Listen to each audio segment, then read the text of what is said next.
హీరోయిన్గా శృతి హాసన్ పని అయిపోయిందనుకుంటున్న తరుణంలో వరుస విజయాలతో ముందు వరుసలోకి దూసుకువచ్చారు.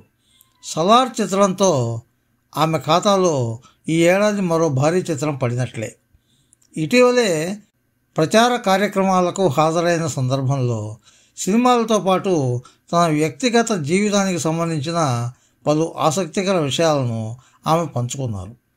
కాలేజీ రోజుల్లో తాను మద్యానికి అలవాటు పడ్డానని, ఆ అలవాటును వదులుకోలేక చాలా ఇబ్బందులు పడ్డానని ఆమె చెప్పారు.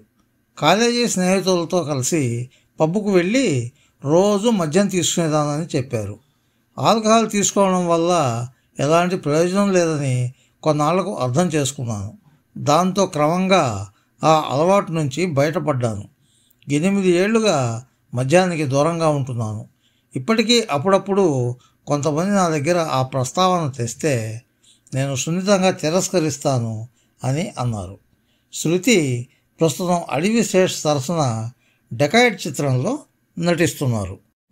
ఫ్రెండ్స్, ఈ వీడియో మీకు నచ్చితే లైక్ చేయండి, మీ మిత్రులకు కూడా షేర్ చేయండి. మా ఛానల్ కి మొదటిసారి వచ్చినట్లయితే సబ్స్క్రైబ్ చేసి పక్కనున్న బెల్ ఐకాన్ని యాక్టివేట్ చేయండి. మా ఛానల్లో అప్లోడ్ చేసే ప్రతి వీడియో మీకు నోటిఫికేషన్ రూపంలో వస్తుంది. Thank you friends. Thank you very much for watching this video. Bye bye.